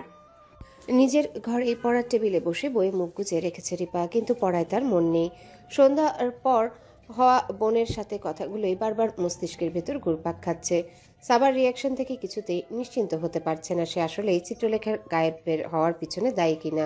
তবে কোনোভাবে সাবা দায়ী হয়ে থাকলে রৌনকের জ্ঞান ফেরার পর্যায়ে তার কপালে কঠিন দুর্গতি আছে। আবার যদি সত্যি সাবা দায়ী না হয়ে থাকে তাহলে কি উপায় হবে? সাবা নিজেও জানে রৌনক কতখানি ভয়ঙ্কর হতে পারে। জেনে বুঝে চিত্রলেখার কোনো ক্ষতি করার মতো এত বড় একটা রিস্ক সাবা নিবে বলে রিপারও মনে হয় না। কিন্তু সাবা যদি কিছু নাই করে থাকে তাহলে চিত্রলেখা কোথায়? কে বা কারা দায়ী চিত্রলেখার গায়েব হওয়ার জন্যে? এমন হাজারটা ভাবনা ভাবতে ব্যস্ত রিপার ভাবনায় ছেদ পড়ে বিছানার উপর পড়ে থাকা তার মোবাইল ফোনটা বেজে ওঠায়। চেয়ারে বসে থেকে ঘাড় ঘুরিয়ে একবার দেয়াল ঘড়ির দিকে তাকায় সময় দেখে নিতে 11টার উপর বাজে। ফোন হাতে নিতে চেয়ার ছেড়ে বিছানার কাছাকাছি এগিয়ে গিয়ে মোবাইলটা হাতে নিতে দেখে লিখনের নাম ভাসছে স্ক্রিনে। এই কয়দিনে লিখনের সাথে খুব কমই কথা হয়েছে তার। লিখন মুখ ফুটে সব না বললেও রিপা বুঝতে পারে তার মনের অবস্থা, তাই ইচ্ছে করে ঘাটায়নি তাকে, বরং সময় দিচ্ছে। রিপা জানে তার কিছু জিজ্ঞেস করা লাগবে না, সময় মতো লিখন নিজেই তার কাছে আসবে। সময় বিলম্ব না করে দ্রুত কলটা রিসিভ করে কানে তুলে সে, কিন্তু কিছু বলার সুযোগ পায় না। রিপা কিছু জিজ্ঞাসা করার আগেই লিখন জিজ্ঞাসা করে, তুমি কি ঘুমাচ্ছ? না। লিখন আর কিছু বলে না। লাইনের অন্য পাশের নিস্তব্ধতায় রিপা নিজেই জিজ্ঞাসা করে, তুমি কি আমার বাসার নিচে আসছো? তুমি কিভাবে জানলা? আমি আসছি, তুমি একটু রাস্তার মাথায় দাঁড়াও, আমি এক্ষুনি আসছি। লাইন কেটে দিয়ে সঙ্গে সঙ্গে পড়ার টেবিলে চেয়ারের উপরে রাখা স্কার্ফটা গলায় জড়িয়ে নিয়ে ঘর থেকে বের হয় রিপা। ড্রয়িং রুমে এসে দেখে কেউ নেই। এখন বেরিয়ে গেলে কেউ টেরও পাবে না, কিন্তু ইচ্ছে করে বের হয় না রিপা। রান্নাঘরে কেউ আছে কিনা দেখতে এগিয়ে যায়। ঘুমানোর আগে কিচেন পরিষ্কার করার কাজে ব্যস্ত ময়নাকে দেখতে পেয়ে এগিয়ে গিয়ে রিপা বলে, এইসব রাখ, আমার সাথে চল তো। কই যামু এই রাইত কইরা আপু? গেলেই দেখতে পারবি, চুপচাপ চল আমার সাথে। ময়নাকে নিয়ে নিচে নেমে যেতে যেতে অনলাইনে কিছু একটা অর্ডার করে দেয় রিপা। লিফট থেকে নেমে মেন গেটের কাছে এসে দাঁড়ায় ওরা দুজন। রিপা একবার এদিক সেদিক দেখে নিয়ে ময়নাকে বলে, এইখানে দাঁড়িয়ে থাকবি, আমার একটা পার্সেল ডেলিভারি আসবে, সেটা রিসিভ করে এইখানেই দাঁড়িয়ে থাকবি, আমি এক্ষুনি আসছি। ও আল্লাহ, এই রাইতে আপনি কইছেন আপু? ওই সামনে পেস্ট্রি শপে যাব আর আসব, তুই এখানেই দাঁড়িয়ে থাক। আমিও আপনার লাগাহি, এমন কানা রাইতে একলা যাইবেন না আপনি, আমার ডর লাগে। ভয়ের কি হয়েছে? আমি যাব আর আসব, তুই টের পাওয়ার আগেই চলে আসব পেস্ট্রি নিয়ে। আর তুই আমার সাথে গেলে আমার পার্সেল কে রিসিভ করবে? কেন দারোয়ানে করব? উফ, জরুরি জিনিস, তুই রিসিভ কর। পার্সেল নিয়ে ভুলেও ওপারে যাবি না, বলে রাখলাম। এখানে দাঁড়িয়ে থাকবি আমি না আসা পর্যন্ত, যদি ওই পারে গেছিস তাহলে তোর খবর আছে। রিপার কথায় সামান্য ভয় পায় ময়না। তৎক্ষণাৎ বলে, না না আপু, উপরে যাবো না আপনারে ছাড়া, আপনি দেরি কইরেন না কইলাম। রিপা আর কিছু বলে না। জলদি জলদি বিল্ডিং থেকে বেরিয়ে বাম দিকের আইল্যান্ড ধরে সামনের দিকে আগায়। এই রাস্তার মাথায় তার জন্য অপেক্ষা করছে তার প্রিয় পুরুষ। দ্রুত কদম চালায় সে। রিপাকে দ্রুত বেরিয়ে যেতে দেখে ফেলে দৃষ্টি নিয়ে তাকিয়ে থাকে ময়না। এমনিতে ময়না রিপাকে ভয় টয় পায় না, তবুও তোয়াজ করে চলতেই হয়। সাবা যে ধরনের বদমেজাজি মেয়ে লোক, সেই সাবারই বোন রিপা। যদিও রিপা কখনো বাসার কোনো একটা কাজের লোকের সাথে খারাপ ব্যবহার করেনি, কারো গায়ে হাত তোলা তো দূরের কথা, কাউকে খারাপ ভাষায় একটা গাল পর্যন্ত দেয়নি। ময়নার ধারণা রিপা গাল দিতে জানে না। দুনিয়ার যত সব বস্তির ভাষা ও ইংরেজি ভাষার গালাগাল সাবা একাই জানে, বরং দুই ভাই বোনের ভাগেরটা একা সাবাই জানে। তবুও বলা যায় না কবে কখন রাগের মাথায় কি বলে ফেলে, সেই ভয়টুকু পায় ময়না রিপাকে। এছাড়া রিপাকে ময়নার ভীষণ পছন্দ। কাজের মেয়ে হলেও তার ভারী যত্ন করে রিপা। দ্রুত হাঁটতে নিয়ে বলা যায় রাস্তায় ফাঁকা পেয়ে খানিক দৌড়ে এসেছে রিপা। লিখনের মুখোমুখি এসে দাঁড়িয়ে হাঁপিয়ে গেছে বেচারি। এক মুহূর্ত সময় নেয় সে নিজেকে ধাতস্থ করতে। লিখন তাকিয়ে আছে রিপার মুখের দিকে ভাবলেশীন দৃষ্টি নিয়ে। এই চাহনি দেখে খটকা লাগে রিপার। দৌড়ের কারণে নিঃশ্বাস সামান্য ফুলেছে রিপা, যদিও অনেকটা দৌড়ায়নি সে, তবুও সামান্য দৌড়ালে নিঃশ্বাস ফুলতে উঠতে শুরু করে তার ছোটবেলা থেকে। এখন নিজের উপরই বিরক্ত লাগছে রিপার। কয়েক মুহূর্ত সময় নিয়ে বড় করে নিঃশ্বাস নিয়ে ছেড়ে রিপা ঠিকঠাক তাকায় লিখনের দিকে। রাস্তার ল্যাম্পপোস্টের নিয়ন আলোয় লিখনের মুখভাব যা দেখতে পাচ্ছে তা দেখে রিপা বুঝতে পারে কিছু একটা হয়েছে, কিছু একটা ঠিক নেই। লিখন ঠিক নেই। ব্যস্ত সুরে একের পর এক প্রশ্ন ছুড়ে দেয় রিপা লিখনের দিকে। কি হয়েছে লিখন? তোমার মুখটা অত বেশি শুকনা লাগছে কেন? তোমার কি শরীর খারাপ? কিছু হয়েছে তোমার? এই, তোমার তো আজকে হাসপাতালে যাওয়ার কথা ছিল, গিয়েছিলে? রনক ভাই ঠিক আছে তো? ওনার কিছু হয়েছে? আপার কোনো খবর পেয়েছো? এমন চুপ করে আছো কেন লিখন তুমি? প্লিজ জবাব দাও। দেখো, আমার কিন্তু অনেক ভয় লাগতেছে তোমাকে দেখে। কারো কিছু হয় নাই তো? বাসার সবাই ঠিক আছে? চারু আর খালার প্রেশারটা ঠিক আছে তো? এই লিখন কোনো জবাব দিচ্ছে না দেখে তাকে ধরে ঝাঁকি দেয় রিপা। তবুও লিখনের মুখে কোনো জবাব নেই। কথা কুলায় না তার মুখে। কি বলবে সে রিপাকে? কেন এসেছে সে এত রাত করে এখানে? লিখন নিজেও জানে এখানে রিপার কিছু করার নেই। যে মানুষটা পারে তার বোনকে খুঁজে বের করতে, সেই মানুষটাকে চিত্রলেখা বেঁধে দিয়ে গেছে যেন তাকে খুঁজে বের না করা হয়। রৌনকের বলা কথা এখনো কানে বাজছে লিখনের বাদ্যযন্ত্রের মতো। ও আমাকে ভালোবাসে না, এই ভরসা বিশ্বাস ভালোবাসা আমার চাই না, যা ওকে আমার সঙ্গে বেঁধে রাখতে পারে না। আমার ভালোর জন্য চলে গেলেও এই ভালো আমার চাই না। আমি শুধু ওকে চেয়েছি, ওকে ছাড়া কিচ্ছু চাইনি। ও চায় না আমি ওকে খুঁজে বের করি। যদি ও চাইতো তাহলে আমাকে ইমেল পাঠাতো না। ও ভালো করে জানে ও কোথায় আছে, কেমন আছে, কোন অবস্থায় আছে। সেটা না জানা পর্যন্ত আমি কখনোই থামবো না। দরকার হলে জমিন করে ফেলে হলে খুঁজে বের করতাম, কিন্তু ও নিজে চায় না আমি ওকে খুঁজে বের করি।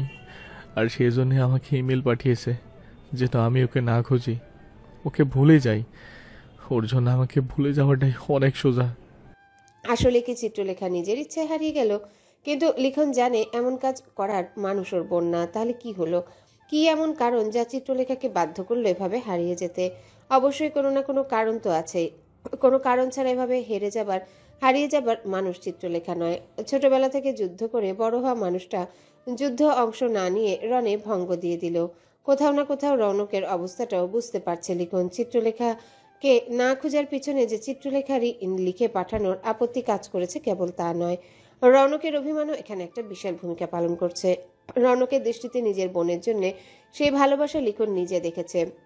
যতটুকু ভালোবাসলে একটা মানুষের উপর আমরা অভিমান করতে পারি, কিন্তু লিখনের ভয় অন্য জায়গায়। এই অভিমান না শেষমেশ তাদের সম্পর্কের ভাঙনের কারণ হয়ে দাঁড়ায়। কারণ সময় মতো অভিমান ভাঙা না হলেও সেই অভিমান জমতে জমতে বিশাল এক অভিমানের পাহাড় হয়ে একদিন সর্বনাশের ডাক দিয়ে ফেলে। রৌনকের অভিমান যদি পাহাড় হয়ে যায় তাহলে চিত্রলেখাকে সত্যি সত্যি খুঁজবে না সে আর কখনো। যদিও রৌনকের মুখে শুনে লিখনের একবারও মনে হয়নি সে মিথ্যা বলছে, বরং তার কথা জানায় সত্যি সত্যি সে মুখ ফিরিয়ে নিয়েছে চিত্রলেখা থেকে। তার জীবনে থেকে সত্যি হারিয়ে গেছে তার চন্দ্রলেখা, এই সত্যি সে মেনে নিয়েছে। এই লিখন, কথা বলছো না কেন তুমি? আমার ভয় লাগতেছে। জান, প্লিজ কিছু একটা বলো, কথা বলো প্লিজ। আবার লিখনকে ধরে ঝাঁকি দেয় রিপা। এবারে আর নিজেকে ধরে রাখতে না পেরে আচমকায় রিপাকে আরো বেশি ভয় পাইয়ে দিয়ে ওকে জড়িয়ে ধরে লিখন। মাঝ রাস্তায় দাঁড়িয়ে এভাবে জড়িয়ে ধরার মানুষ লিখন নয়। নিশ্চয়ই কিছু একটা হয়েছে, না হলে অন্তত এত রাত করে লিখন কখনো আসতো না। সে ভালো করে জানে এই সময় চাইলে রিপা বাসা থেকে একা বের হতে পারে না, সর্বোচ্চ রাত 8টা। এরপর বাসা থেকে একা বের হবার অনুমতি নেই ওর। অবশ্য রাত করে একা মেয়ে মানুষ বের হওয়া উচিত নয়। সাবার কথা ভিন্ন। আপন বোন হলেও সাবার রিপা সব দিক থেকে দুজন ভিন্ন মানুষ। এত রাত করে লিখনের এখানে আসাটাও তেমন ব্যাপার না, কিন্তু ভয়ঙ্কর কিছু একটা না হয়ে থাকলে লিখন কখনোই মাঝ রাস্তায় দাঁড়িয়ে এভাবে জড়িয়ে ধরতো না। যদিও এখন খুব একটা মানুষজন নেই, তবুও রাস্তা তো রাস্তায়। অজানা আতঙ্ক অনুভব করে রিপা। হাত বাড়িয়ে লিখনকে আলতোভাবে জড়িয়ে ধরে জিজ্ঞাসা করে, এই লিখন, কি হয়েছে আমাকে বলো প্লিজ, আমার ভয় লাগতেছে। আপাকে হয়তো আর কখনো খুঁজে পাবো না আমি। কি যাতা বলতেছো এসব? খুঁজে পাবা না মানে? লিখনের ভীষণ কান্না পায়। সে কথা বলতে পারে না। কান্নার দমকে নিঃশ্বাস আটকে আসতে চায়। কিন্তু তবুও কাঁদতে পারে না সে, কারণ পুরুষের কাঁদতে মানা। পৃথিবীতে পুরুষের সব করার অনুমতি থাকলেও কান্না করার অনুমতি নেই। এমন পরিস্থিতির মুখোমুখি দাঁড়িয়ে চেয়েও কান্না করতে পারছে না সে। কোথায় খুঁজবে লিখন তার মায়ের মতো বোনকে? কার কাছে সাহায্য চাইবে? কোনো দিক বিদিক খুঁজে পায় না লিখন। রিপাকে জড়িয়ে ধরা লিখনের হাতের বাঁধন আরো শক্ত হয়। প্রিয়তমার কাছে জানান দেয় নিজের অসহায়ত্বে, নিজের অক্ষমতার, অপারগতার। আপন মনে নিজের কাজ করতে ব্যস্ত চিত্রলেখা। আশেপাশে বসে থাকা মানুষজনেরা কে কি বলছে সেদিকে খেয়াল নেই তার। অবশ্য প্রয়োজনের বাইরে তেমন একটা কারোর সাথে কথাও বলে না সে। শরীরটা আজকাল বড্ড ক্লান্ত লাগে তার, অল্পে যেন হাঁপিয়ে ওঠে। আগের মতো নড়ে চড়ে শান্তি পায় না, নিজেকে অসাড় লাগে প্রায়ই। কখনো কখনো বিছানায় ছেড়ে উঠতে ইচ্ছে হয় না, কিন্তু উপায় কি? না উঠে।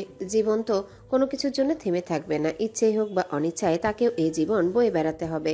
আজকাল খুব একটা সোশ্যাল মিডিয়া ঘাটা হয় না তার, ইচ্ছে করে অনলাইন যায় না সে। চারিদিকে একজনেরই খবরে সয়লাভ। অনেক কষ্টে নিজেকে আটকে রেখেছে সে। রৌনকের অ্যাক্সিডেন্টের খবর পাওয়ার পর নিজেকে কিভাবে আটকে রেখেছে তা শুধু সে নিজেই জানে। ফিরে গিয়ে রৌনকের জীবনের সর্বনাশের কারণ হতে চায় না সে। যাকে ভালোবাসে তার জীবন বিপর্যয়ের কারণ অন্তত চিত্রলেখা হতে চায় না কোনোভাবেই। কি ভাবছেন এত মনোযোগ দিয়ে? আচমকা কারো কণ্ঠস্বরে আপন ভাবনাদের দু হাতে ঠেলে বেরিয়ে আসে চিত্রলেখা। মুখ তুলে তাকাতেই দেখে ঠিক তার পাশের চেয়ারে বসা সোহান সাহেব। মনোযোগ না থাকায় সোহান কি বলেছে ঠিক ধরতে পারেনি চিত্রলেখা। নিজেকে সামলে নিয়ে জিজ্ঞাসা করে, কিছু বললেন? আপনি প্রায়ই এত মনোযোগ দিয়ে কি ভাবেন বলুন তো? কিছু না। সত্যি কিছু না, নাকি আমাকে বলতে চান না? জবাব দেয় না চিত্রলেখা সোহানের। সোহান নিজেও খেয়াল করে দেখেছে যখনই চিত্রলেখা কোনো বিষয়ে কথা এড়িয়ে যেতে চায় তখনই সে চুপ করে থাকে। তাই ধরতে পেরে এই প্রসঙ্গে আর কথা বাড়ায় না। সে যে বিষয়ে কথা বলছিল সেটাই বলে আবার। আমি বলছিলাম কাল আপনার সঙ্গে আমি বের হব। কেন? স্মিত হেসে সোহান বলে, আপনি আসার আগে তো এই গ্রামগুলো আমার আন্ডারেই ছিল। এখনো অনেক কিছু চেনেন না আপনি। আমি সঙ্গে গেলে আপনার বুঝতে সুবিধা হবে। আমি চিনিয়ে বুঝিয়ে দিব না হয় আপনাকে। কথা বাড়ায় না চিত্রলেখা, সম্মতিতে কেবল মাথায় ঝাঁকায়। নারী ও শিশুদের নিয়ে কাজ করা একটা এনজিও প্রতিষ্ঠানের কাজ করছে চিত্রলেখা। এই কাজটাও সে করতো না, কেবল বেঁচে থাকার দায়ে করা। সোহান সাহেব এখনো পাশের চেয়ারটায় বসে আছে, হয়তো আরো কিছু বলতে চান। সেটা আন্দাজ করতে পেরে চিত্রলেখা নিজেই জিজ্ঞাসা করে, আর কিছু বলবেন? আপনি বাড়ি যাবেন না? যাব। সামান্য ইতস্তত করে ঘাড় ঘষে সোহান, তারপর বলে, চলুন না হয় একসাথেই যাই, আপনাকে পৌঁছে দিব। এর প্রয়োজন নেই, আমি নিজেই যেতে পারবো। আপনাকে শুধু শুধু কষ্ট করতে হবে না। কষ্টের তো কিছু নেই, একই পথে যেতে হবে দুজনকে। দুজনের পথে যেহেতু এক, তাহলে অহেতুক আলাদা যাবার কি দরকার? গন্তব্য তো একই।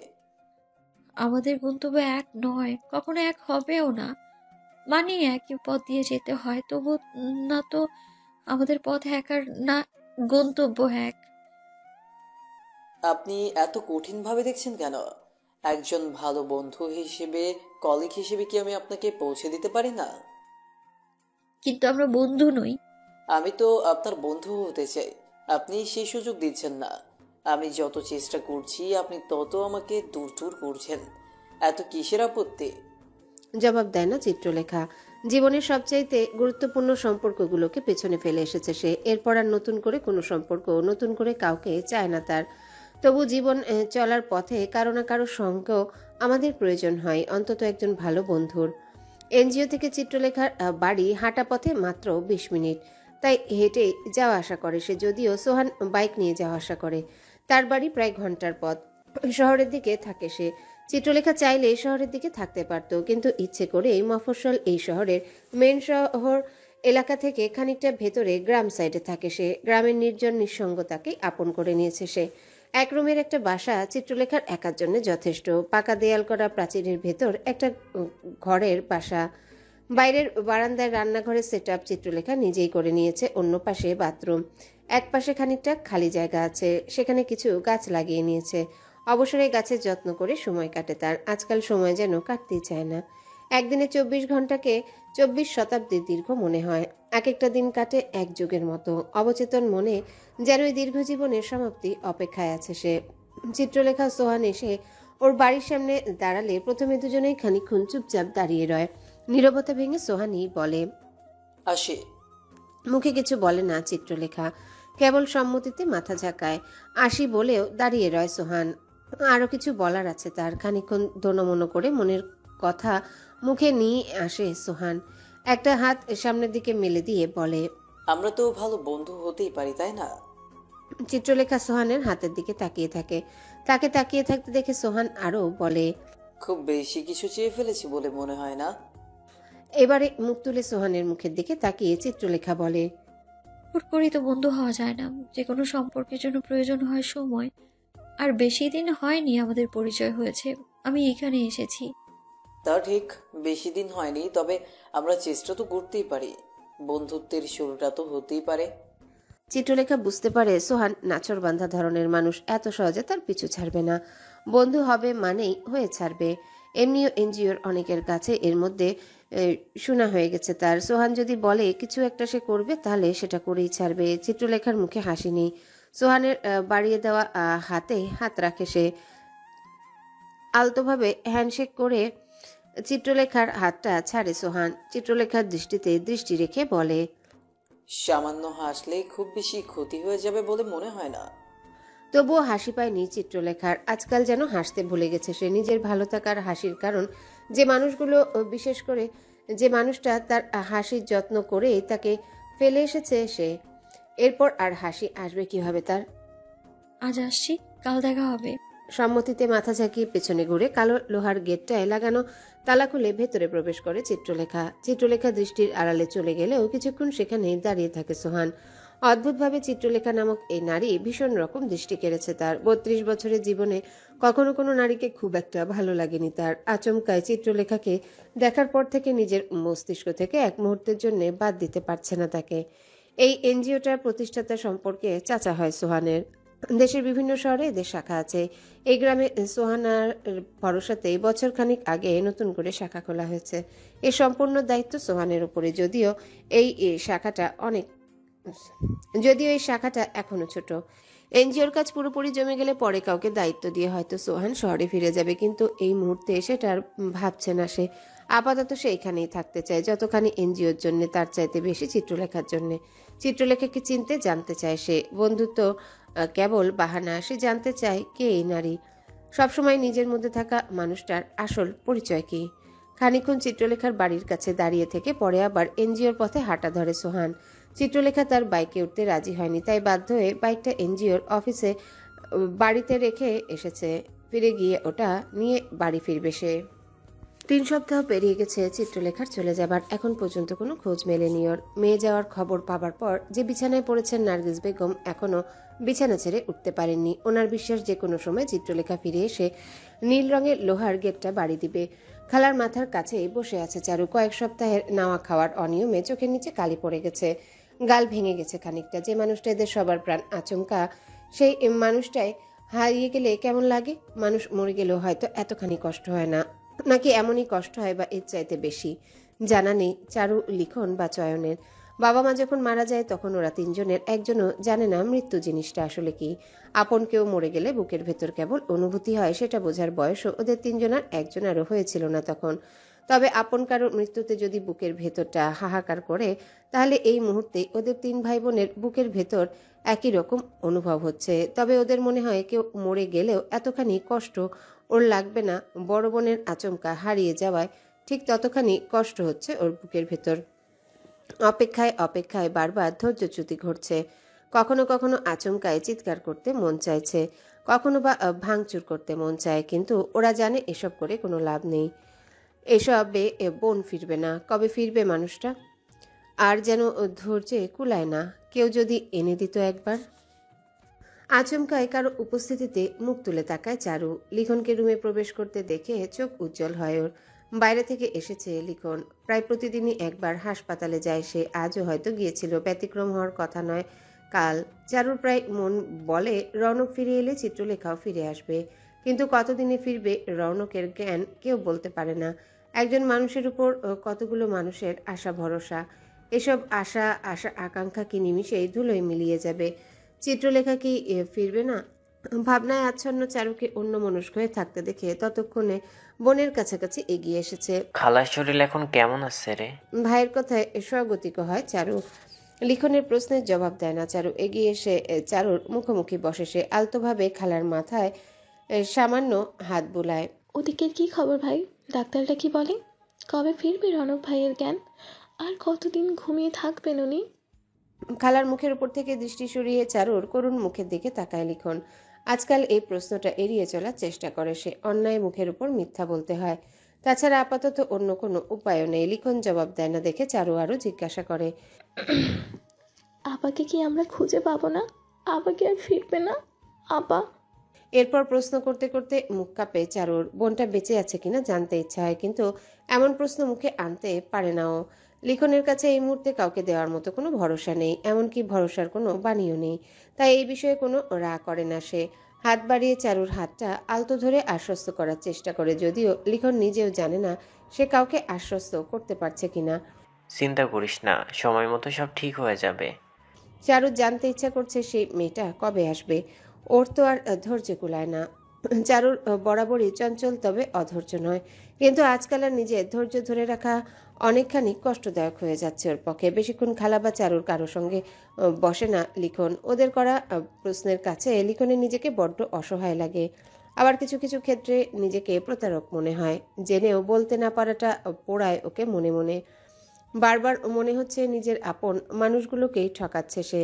কিন্তু এই মুহূর্তে করার মতো কিছু নেই তার হাতে। সবার ভালো ভেবে হলেও চুপ করে থাকতে হচ্ছে। রনক না বললেও লিখন বুঝে কোনো না কোনোভাবে তার এই অ্যাক্সিডেন্টের সাথে চিত্রলেখার গায়েব হওয়াটা অবশ্য জড়িত। কোনো না কোনো একটা সুযোগ তো আছে দুটো ঘটনায়। কি তা লিখনের অজানা। চারু আর কোনো প্রশ্ন করার আগে উঠে পড়ার চেষ্টা করে লিখন, কিন্তু উঠে যাওয়ার আগে চারু সত্যি সত্যি আরেকটা প্রশ্ন ছুড়ে দেয় ওর দিকে। আমাকে একবার হাসপাতালে নিয়ে যাবা ভাই? নিবা? হাসপাতালে গিয়ে কি করবি তুই? একবার দেখে আসতাম। মানুষটার জ্ঞান নেই, ঘুমিয়ে আছে, গিয়ে কি দেখবে? জানি না, প্লিজ নিয়ে যাবো একবার। ফস করে নিঃশ্বাস ছাড়ে লিখন।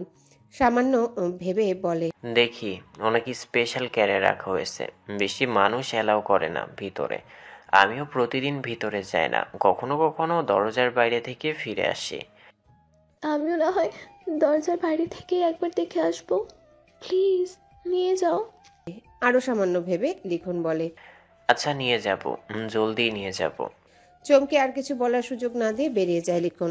লাবিবের সাথে কথা বলা দরকার তার। চারুকে নেওয়া উচিত হবে কিনা বুঝতে পারছে না সে। লিখন নিজের ঘরে ঢুকতেই তার পেছনে পেছনে চয়ন এসে উপস্থিত হয়। পেছনে কারো উপস্থিতি টের পেয়ে পিছনে ঘুরে দাঁড়ায় লিখন। চয়নের চাহনি অন্যরকম, চোখে জিজ্ঞাসা টের পেয়েও কিছু জিজ্ঞেস করে না লিখন। কেমন যেন লাগে তার। লিখন কিছু জিজ্ঞাসা না করলেও চয়ন বলে, কি লুকাইতেছো তুমি ভাই? মানে? মানেটা তো তুমি ভালোই জানো। আমি কেবল এতটুকু বলতে পারি, তুমি কিছু একটা লুকাচ্ছ। আপার খবর পাইছো তাই না? কই আছে সে? লিখন তৎক্ষণাৎ জবাব দিতে পারে না চয়নকে। আচমকা কেউ লিখনের দিকে এমন প্রশ্ন ছুড়ে দিলে কখনোই সে ঠিকঠাক উত্তর করতে পারে না। সহজে আড়াল করতে চায় সে, কিছু ধরা পড়ে যায়, তাই সঙ্গে সঙ্গে জবাব না দিয়ে কয়েক মুহূর্ত সময় নেয় সে। সেই সুযোগে চয়ন আরো বলে, আমি তোমাকে জোর করব না কিছু বলতে। আমার মনে হলো তুমি ভালো নাই। আপার অবর্তমানে আমরা কেউই ভালো নাই, কিন্তু তোমাকে একটু বেশি চিন্তিত লাগে দেখতে। একলা একা এত চিন্তা কইরো না, সব ঠিক হয়ে যাবে ভাই। রনক ভাই উঠলেই দেখবা উনি আকাশ ফুরে হইলেও আপাকে ঠিক খুঁজে আনবে। কয়েকটা দিন তারপর দেখবা আপা ফিরে আসছে। রনক ভাই ঠিক আপাকে খুঁজে আনবে। লিখনের মুখের কথা জোগায় না। দুই ভাইয়ের মাঝে যতটুকু দ্রুত ছিল, লিখন বড় করে কদম ফেলে সেটুকু অতিক্রম করে ছোট ভাইকে জড়িয়ে ধরে। ওদের দুই ভাইয়ের সম্পর্ক স্বাভাবিক হলেও এভাবে আচমকা জড়িয়ে ধরা হয় না দুজনার। লিখনের এভাবে জড়িয়ে ধরা চয়ন আরও নিশ্চিত হয় কিছু একটা ঠিক নেই, কিন্তু এখনই সে ভাইকে প্রেশার দেয় না কিছু বলতে। এমনিতেই ওরা প্রত্যেকে মনে মনে অসুখী। হৃদয়ের খুব কাছের কাউকে হারিয়ে ওরা কেউ ভালো নেই। রৌনকের মুখোমুখি বসে আছে তানভীর। ঠিক মুখোমুখি নয়, বরং বলা যায় পাশেই বসে আছে, বাম পাশে চেয়ার টেনে। রৌনকের বেডের পায়ের কাছটায় দাঁড়িয়ে আছে লাবিব। জ্ঞান ফেরার পর রৌনক লাবিবকে বলেছিল বাসায় গিয়ে বিশ্রাম করতে। একটানা হাসপাতালে থাকার ধকল লাবিবের চোখে মুখে স্পষ্ট, কিন্তু এই বিষয়ে লাবিব অনড়। অবশ্য তার কথাও যৌক্তিক। রৌনকের অ্যাক্সিডেন্টের পর থেকে এক মুহূর্তের জন্য হাসপাতালে রৌনককে ছেড়ে কোথাও যায়নি সে। এমনকি ডাক্তার যখন জানিয়েছে রৌনক সাময়িক কোমায় আছে, তার জ্ঞান কখন ফিরবে সেটা নিশ্চিত করে বলা যাচ্ছে না, সেই খবর শোনার পরেও রৌনককে ফেলে কোথাও যায়নি সে। এক একটা মুহূর্ত কাটিয়েছে হাসপাতালের করিডোরে। আচমকা সে বাসায় চলে গেলে সেটা অবশ্যই সবার দৃষ্টি কাড়বে। কেউ না কেউ অবশ্যই সন্দেহ করবে। কাউকে কোনো ধরনের সন্দেহের সুযোগ দিতে চায় না সে। তাছাড়া বিশ্রাম হচ্ছে না এমনটাও নয়, হাসপাতালে থাকলেও ভিআইপি কেবিনে থাকছে, বেড না হলেও আরামদায়ক নরম কাউচে দিব্যি ঘুমাচ্ছে। সবার চোখে ফাঁকি দিয়ে প্রতিবেলায় ভালো খাবার আসছে। সবাই জানে রৌনক এখনো কোমায় আছে, অথচ তার অ্যাক্সিডেন্টে 3 সপ্তাহ পেরিয়ে গেছে। এর মধ্যে 2 দিন দিলারা যেমন এসেছিলেন হাসপাতালে। প্রথম দিন তাকে ভেতরে ঢুকতে দেওয়া হয়নি, বাইরের কাউকে ভেতরে ঢুকতে দেওয়া যাবে না, রোগীর ক্ষতি হতে পারে এই বাহানায়। প্রথম দিন দিলারা যেমন কোনো ধরনের উচ্চবাচ্য করেননি, ডাক্তারের কথা মেনে নিয়ে দরজার বাইরে থেকে ঘুমন্ত ছেলের মুখ দেখে ফিরে গেছেন। কিন্তু দ্বিতীয় দিন এসেছিলেন সাবার জন্যে। আচমকা একদিন সাবা এসে উপস্থিত হয় কাউকে আগাম কোনো খবর না দিয়ে। ভাগ্যিস ওই সময়টা রৌনক ঘুমিয়েছিল। সাবাকে হাজার বলেও ডাক্তারের কথা শুনতে নারাজ সে, ভেতরে এসে যাবেই। এমনকি দিলারা জামানকেও ফোন করে হাসপাতালে আসতে বাধ্য করে। কারো কোনো কথা শুনতে অবাধ্য সাবার বেহায়াপনা চূড়ান্ত হলে লাবিবের ইশারায় ডাক্তার কেবল 5 মিনিটের জন্য দেখা করার অনুমতি দেয়। সত্যি সত্যি 5 মিনিটের বেশি থাকতে দেওয়া হয় না ওদের। এই দুটো দিনই ডাক্তার কড়া করে বলেও দেয় এত লোক অ্যালাউ করা যাবে না, রোগী বিশেষ কেয়ারে আছে। এই সময় কাউকে ভেতরে যেতে দেওয়ার অনুমতি দেওয়ার ফলাফল খারাপ হবার সম্ভাবনা বেশি। ভাগ্যিস ডাক্তারের বলা কথার পিঠে সাবা বা দিলারা যেমন দুজনের একজনও প্রশ্ন তোলেন না, অন্যথায় ব্যাখ্যা করতে বসলে আরও জটিল কিছু বলতে হবে ডাক্তার, যা আপাতত এড়িয়ে যেতে চান। সবাই সেই যাত্রায় বাঁচা গেছে। এরপর আর দুজনের একজনও আসেনি। যদিও দিলারা যেমন প্রতিদিনই একবার ছেলের মুখটা দেখতে আসতে চান, কিন্তু লাবিব বা তানিয়া বুঝিয়ে বলার পর আসার পরিকল্পনা বাদ দেন। কয়েকটা দিনই দরকার ছিল রৌনকের, ব্যাস কয়েকটা দিন। তাহলে আর কোনো লুকোচুরির প্রয়োজন হবে না। সেটার সমাপ্তি ঘটছে আজ। এখন কেমন বোধ করছেন? তানভীরের প্রশ্নে মাথা ঝাঁকায় রৌনক, মুখে বলে, একদম সুস্থ আছে। আমরা সুস্থ হতে যতটুকু সময় পেয়েছি এখান থেকে বের হয়ে ম্যারাথন দৌড়িতে পারবো। তুমি কাজটা শেষ করতে পারলেই আমি হাসপাতাল থেকে ছুটি পাই। মৃদু হাসে তানভীর। আপনার কাজ কি আমি হেলাই করতে পারি বলেন? একেবারে পাকাপোক্তভাবে শেষ করেই তবেই এলাম। তানভীর তার প্যান্টের পকেট থেকে একটা ছোট্ট পেন ড্রাইভ বের করে এগিয়ে দেয় রৌনকের দিকে। সেটা নিয়ে রৌনক জিজ্ঞাসা করে, এর ভেতরে সব আছে। আপনি যা ভাবছেন, যতখানি ভাবছেন তার চাইতেও বেশি আছে এখানে। থ্যাংক ইউ তানভীর, তুমি ছাড়া এই বিষয়ে কাউকে ভরসা করতে পারি না আমি। Thank you so much. Thank you বলে আমাকে ছোট করবেন না স্যার। আপনি না থাকলেই বরং আমি এতদিন ভেসে যেতাম। আপনি আছেন দেখেই এখন আমার পায়ের নিচের মাটিটা শক্ত। আমি এখনো বেঁচে আছি। তুমি যা করেছো নিজের জোরে করেছো তানভীর, এখানে আমার কোনো ক্রেডিট নেই। আপনি মারবেন না, কিন্তু আমরা জানি আপনি আমাদের মাথার উপর ছায়া হয়ে আছেন বলেই আমরা আজ সুস্থভাবে বেঁচে আছি। রৌনক মৃদু হাসে, আসলে হাসার চেষ্টা করে। আজকাল আর হাসি পায় না তার। সৌজন্যতার খাতিরে মুখে হাসি ভাব ফুটানোর চেষ্টা বলা যায় আর কি। তানভীর রৌনকের চেয়ে কম করে হলেও বয়সে 6-7 বছরের ছোট হবে। খুব বাজে একটা অবস্থায় পরিচয় হয়েছিল ওদের। রৌনক সেদিন না থাকলে তানভীর হয়তো মরেই যেত। তানভীর একা নয়, ওরা 5 জনের একটা দল। তানভীর সহ ওদের 5 জনকে সেদিন জানে বাঁচিয়েছিল রৌনক। কারখানায় কাজ সেরে গাজীপুর থেকে ঢাকা ফিরছিল সে। তিলোত্তমার সাথে বিয়ের কয়েক মাস পরের ঘটনা।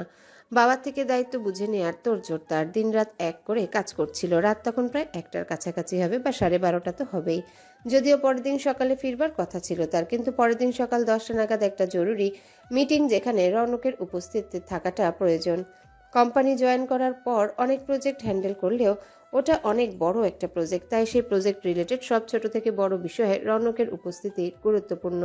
এমনকি সে চায়ও নিজের বাবার কাছে আগের চাইতে আরেকটু বেশি ভালো মতো প্রমাণ করতে। সেই দিক থেকে ওই প্রজেক্টটা রৌনকের জন্য আরও একটা বড় মুখ্যম সুযোগ। ফেরার পথেই হাইওয়েতে আচমকা কয়েকজন পথ আগলে দাঁড়ায় রৌনকের। ড্রাইভার গাড়ি থামাতে চায়নি। ছেলেগুলো পাশ কেটেই চলে যাচ্ছিল। অন্ধকারের জন্য ঠিকঠাক কিছু দেখাও যাচ্ছিল না। ছেলেগুলো ওকে খানিকটা অতিক্রম করে যাবার পর রৌনক নিজেই ড্রাইভারকে বলে গাড়ি থামাতে। ড্রাইভার আপত্তি প্রকাশ করে বলে, এত রাত করে গাড়ি থামানো উচিত হবে না স্যার। আমার খুব একটা সুবিধা ঠেকছে না, ওরা ডাকাতও হতে পারে। তুমি গাড়ি থামাও, আমিও দেখছি। কিন্তু স্যার। গাড়ি থামাও রশিদ। বাধ্য হয়ে গাড়ি থামায় রশিদ। ছেলেগুলোকে অনেকটা অতিক্রম করে গিয়ে গাড়ি থামায় সে। গাড়ি থেকে নেমে যাবার আগে রৌনক রশিদকে জানায়, তুমি গাড়িটা নিয়ে দূরে দাঁড়াও। যদি টের পাও খারাপ কিছু, তাহলে গাড়ি টান দিয়ে বের হয়ে যেও। তুমি আমার জন্য অপেক্ষা করে নিজের বিপদ ডেকো না। গাড়ি টান দিয়ে না হয় পরে পুলিশকে ফোন দিও। কি বলেন স্যার? আমি আপনাকে বিপদে ফেলে পালিয়ে যাব? অবশ্যই যাবে, আমি অর্ডার করছি তাই যাবে। কিন্তু স্যার, যা বললাম তাই করো, আর সব ঠিক থাকলে আমি ফোন করব তোমায়। এছাড়া পিছনে এসো না। রশিদকে আর কিছু বলার সুযোগ না দিয়ে বেরিয়ে পড়ে রৌনক। কেবল যাবার সময় তার মানিব্যাগে থাকা ক্যাশগুলো কোটের বুক পকেটে নিয়ে বাকি কার্ড ও গুরুত্বপূর্ণ জিনিস সহ মানিব্যাগটা ল্যাপটপের ব্যাগে রেখে নেমে যায় সে। পেছনের দরজাটা লাগিয়ে দেওয়ার আগে রৌনক আরো বলে, গাড়িটা টান দিয়ে আর একটু সামনে চলে যাও। তুমি ভুলেই পেছনে এসো না। রশিদ আর কিছু বলার বা রৌনককে বাধা দেওয়ার সুযোগ পায় না। সে কিছু বলে তার আগে রৌনক পেছনের দরজাটা লাগিয়ে দিয়ে পেছনের দিকে হাঁটা ধরে। পেছনে ফেলে আসা ছেলেগুলোর দুজন গাড়ি থেকে রৌনককে নামতে দেখে এদিকে এগিয়ে আসছে। পেছনে রৌনকের আদেশ মতো রশিদ গাড়িটা টান দিয়ে আরো খানিকটা সামনে চলে যায়। তবে রৌনককে আসন্ন বিপদের মুখে ফেলে পালিয়ে যাবে না সে কোনোভাবেই। অবস্থা বেগতিক দেখলে তৎক্ষণাৎই বড় সাহেবকে ফোন করবে সেই মানসিক প্রস্তুতি অল্প সময়ের মধ্যে নিয়ে ফেলেছে রশিদ। সেই সঙ্গে পুলিশকেও জানাবে। পরে বড় সাহেবকে জানানোর জন্য রৌনক যদি তাকে চাকরিচ্যুত করে তাতেও রশিদের কোনো আফসোস থাকবে না। কেবল ড্রাইভার বলে গাড়ি চালানোটাই রশিদের দায়িত্ব নয়, নিজের মালিকের নিরাপত্তার খেয়াল রাখাও তার দায়িত্বের মধ্যে পড়ে। কিছুটা এগিয়ে যাওয়ার পরে তার দিকে এগিয়ে আসা ছেলে দুটোর মুখোমুখি হয় সে। তৎক্ষণাৎই অনুনয়ের সুরে ছেলে দুটো বলে, আমাদের হেল্প করুন প্লিজ। কি হয়েছে তোমাদের? আমাদের বন্ধুকে বাঁচান দয়া করে। কি হয়েছে? ওদের দুজনার একজন ভয় মিশ্রিত কাপা কণ্ঠে বলে, আমার বন্ধু গুলি লেগেছে। গুলি? অবাক হয় রৌনক। তবে সে বুঝতে পারে এটা অবাক হওয়ার সময় নয়, অবস্থা কতখানি গুরুতর সেটা দেখা প্রয়োজন। ছেলে দুটোকে তাগাদা দিয়ে রৌনক বলে, চলো তো দেখি আগে কি অবস্থা। ওরা তিনজনেই দ্রুত পায়ে এগিয়ে যায়। আরো দুজন রাস্তার ধারে রক্তে মাখামাখি হওয়া এক যুবককে নিয়ে বসে আছে। ছেলেটার পায়ে গুলি লেগেছে, এখনো পুরোপুরি জ্ঞান হারায়নি। একজন গুলি লাগা পায়ের যেখানটায় গুলি লেগেছে সেই জায়গাটা নিজের গায়ে শার্ট খুলে চেপে রেখেছে যেন অতিরিক্ত রক্তক্ষরণ না হয়।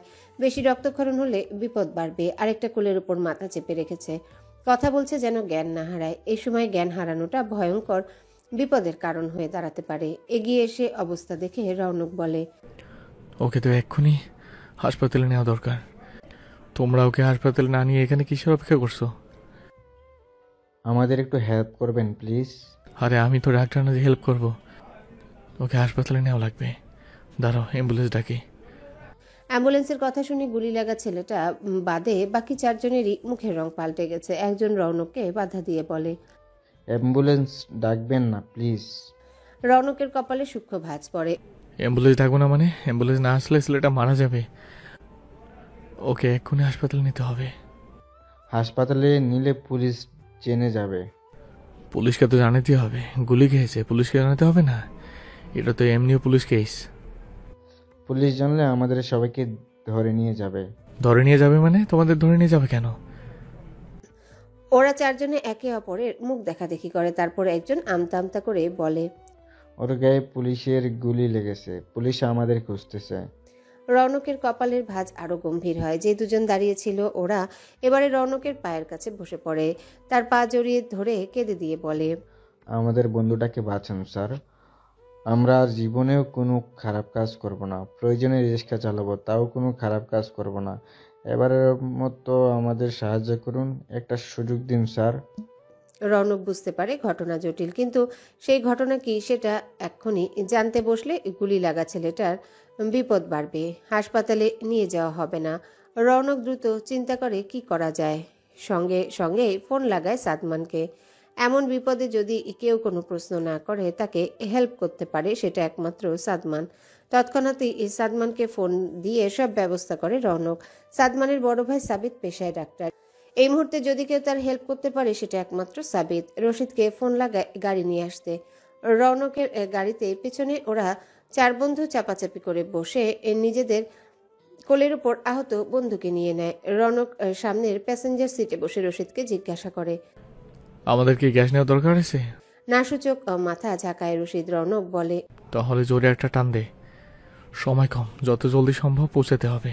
দেরি হলেই বিপদ। রৌনকের আদেশ মতো গাড়ি ছুটায় রশিদ। অনেক কিছু জানার আছে রৌনকের, কিন্তু এখন স্পষ্ট করার মতো সময় নেই। আপাতত একটা যান বাঁচুক, পরে সব জানা যাবে।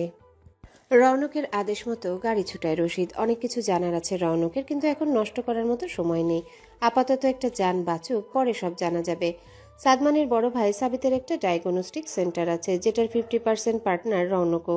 ওখানে কোনো অপারেশন হয় না যদিও, তবুও বিশেষ সুবিধার জন্য কিছু ব্যবস্থা রাখা হয়েছে। বিশেষ প্রয়োজন ছাড়া এর ব্যবহার হয় না। আপাতত কেউ যেন কিছু জানতে না পারে, সেজন্য ওই ডায়াগনস্টিক সেন্টারই ভরসা। গলিটা হাঁটু থেকে সামান্য নিচে লেগেছে, গুরুতর কিছু হয়নি, কেবল দেরি হওয়ার ফলে রক্তক্ষরণ হয়েছে কিছুটা বেশি। এই যা গুলি বের করে প্রয়োজনীয় চিকিৎসা ও মেডিসিন দিয়ে দেয় সাবিত। রক্তের গ্রুপ A পজিটিভ হওয়ায় খুব একটা ঝামেলা পোহাতে হয় না রক্ত জোগাড় করতে। এমনকি প্রথম ব্যাগ রক্ত রশিদি দিয়েছে। সাবিত জানিয়েছে 3 ব্যাগ রক্ত হলেই হবে। ছেলেটার বন্ধুরা জানিয়েছে বাকি 2 ব্যাগ ওরা ব্যবস্থা করে ফেলতে পারবে। তবে রৌনক ওদের সতর্ক করে দিয়েছে এই ঘটনা যেন ভুলেও কেউ জানতে না পারে। গুলি লাগা ছেলেটার নাম তানভীর। বাকিরা একে একে রাব্বি, বাপ্পি, মিলন ও ইমন। ডায়াগনস্টিক সেন্টারের উপরের ফ্লোরে একটা ফ্ল্যাট আছে, যেটা বিশেষ প্রয়োজনে রৌনক, সাদমান ও সাবিত ব্যবহার করে থাকে। বলা বাহুল্য, সাবিতই ব্যবহার করে তার গার্লফ্রেন্ডের সাথে কোয়ালিটি সময় কাটাতে। আর এই গোপন তথ্যটা রৌনক ও সাদমান জানে। এখানে সাবিত ধরা খায় ছোট ও ভাই ও তার বন্ধুদের কাছে, তাই ওদের বিপদ আপদে তাকে সঙ্গ দিতে হয়। যদিও অন্যায়কে প্রশ্রয় দেবে না, সেটা আগেই স্পষ্ট জানিয়ে দিয়েছে সে। তানভীরের জ্ঞান ফেরা পর্যন্ত ওদের 4 জনকে ওই ফ্ল্যাটে থাকতে দেওয়া হয়েছে। ওরা ওখানে এক প্রকার বন্দি থাকবে। তানভীরের জ্ঞান ফেরার পর সব শুনবে রৌনক। সব শোনার পর সিদ্ধান্ত নেবে এদের নিয়ে কি করা যায়। বাকি 4 জন রৌনককে কথাও দিয়েছে, সে সব শোনার পর যা সিদ্ধান্ত নেবে ওরা মাথা পেতে নিবে সেটা। শাস্তি দিতে চাইলেও ওদের আপত্তি নেই। সাবির জানিয়েছে একটা লম্বা ঘুম দিয়ে উঠে পড়বে তানভীর, হয়তো সকালে জ্ঞান ফিরবে। সব অপেক্ষার অবসান ঘটিয়ে পরের দিন দুপুরে নাগাদ জ্ঞান ফিরে তানভীরের। তখন রৌনক উপস্থিত ছিল না, সকালে মিটিং ছিল তার, তাই খুব ভোরে বেরিয়ে গেছে সে। পেছনে রেখে গেছে সাদমানকে। সাদমানের ফোন পেয়ে মিটিং শেষ করে সোজা ডায়াগনস্টিক সেন্টারে এসে উপস্থিত হয় রৌনক। তারপর ওদের মুখে সম্পূর্ণ ঘটনা শুনেছে। তখন রৌনকের সঙ্গে সাদমান, সাবিত উপস্থিত ছিল। এদের কাছ থেকে শোনা ঘটনাটা এমন, ওরা 5 জনে স্কুল জীবন থেকে একসাথে আছে। ওরা প্রত্যেকে অসচ্ছল পরিবারের ছেলে, তবে সবচাইতে খারাপ অবস্থা তানভীরের। ওর বাবা একমাত্র উপার্জনের উৎস ওদের পরিবারের। পড়ালেখাটা নামেই করছে বলা যায়। যাদের পেটে খাবার জুটে না ঠিকঠাক, তারা ভালো লেখাপড়া জোগাড় দিবে কোথা থেকে। আচমকা মাস 6 আগে তানভীরের বাবা একদিন মাঝরাতে হার্ট অ্যাটাক করে। বড় ধরনের চিকিৎসার জন্য অনেক টাকার প্রয়োজন। কোথায় পাবে সে এত টাকা? তখন ইমনের বুদ্ধিতে ওদের এলাকার এক সুদখোরের থেকে 5 লাখ টাকা নেয় তানভীর। আসল ফেরত দেওয়া পর্যন্ত প্রতি মাসে মোটা অঙ্ক সুদ দিতে হবে। এই মুহূর্তে বাবাকে বাঁচানো ছাড়া আর কিছু মাথায় ছিল না তানভীরের, তাই খুব একটা চিন্তা ভাবনা না করে টাকা নিয়ে নেয় সে। ওর বাবা এখন বিছানায় পড়া, শরীর এক পাশ প্যারালাইজড হয়ে গেছে। তানভীর যেমন তেমন করে বন্ধুদের সাহায্য নিয়ে প্রথম 2 মাস সুদের টাকা দিলেও এরপর আর দিতে পারেনি। বাবার ওষুধের টাকা, সংসার খরচ, আবার সুদের টাকা, কোনো দিকেই কুল করতে পারে না। যার থেকে টাকা নিয়েছে ওরা প্রতিনিয়ত প্রেশার দিতে থাকে। টাকা ওদের দিতেই হবে। পরপর 2 মাস টাকা না দিতে পারে ওরা একদিন বাসায় চলে আসে। ঘরে তানভীরের অসুস্থ বাবা মা ও ছোট 2 বোন। ছোট বললেও একদম ছোট নয়, একজন কলেজে পড়ে, আরেকজন 8ম শ্রেণীতে। ভয় পেয়ে যায় তানভীর। ওরা ইশারা ইঙ্গিতে বুঝিয়ে গেছে টাকা না দিলে ফলাফল ভালো হবে না। বোন দুটোর জন্য ভয় লাগে তানভীরের। কি করবে বুঝতে পারে না। বন্ধুদের জানালে পরে বাপ্পি বলে যার থেকে টাকা নিয়েছে তার সাথে দেখা করে সব বুঝিয়ে বলতে। সব শুনলে নিশ্চয়ই বুঝবে। সে মোতাবেকই 5 জনই গিয়ে উপস্থিত হয় রাব্বানির কাছে। ওদের এলাকায় নাম করা সুদখোর রাব্বানি। এমনকি ওর একটা ছোটখাটো চক্রও আছে, মাদকের সাপ্লায়ার বলা যায় ওকে। এসব লোকেরা কখনো অন্যদের দারিদ্রতার দুঃখে ভরা গল্প শুনে ভোলে না। ওদের কেবল টাকা চায়, টাকা ছাড়া এরা কিছুই বুঝে না। তবে তানভীরের সব কথা শুনে রাব্বানি ওদের অফার দেয়, ওর কিছু মাল যদি ওরা এনে দিতে পারে তাহলে তানভীরের সম্পূর্ণ টাকাটাই সে মাফ করে দিবে। প্রয়োজনে ওকে আরও 50,000 টাকা বাড়তি দিয়ে কাজটা করে দেওয়ার জন্যে। সেই সঙ্গে আসল সুদ সব মাফ। এমন অফার শুনে চোখ চকচক করে ওঠে তানভীরের। পাশ থেকে রাব্বি জানতে চায় কিসের মাল, কি এনে দিতে হবে। তখনই রাব্বানি জানায় গাজীপুর থেকে 50 লাখ টাকার ইয়াবা এনে দিতে হবে ওদের। যদি পুলিশের কাছে ধরা না পড়ে কাজটা করে দিতে পারে তাহলে সব টাকা মাফ করে দিবে সে। অফার শুনে রাব্বি বলে,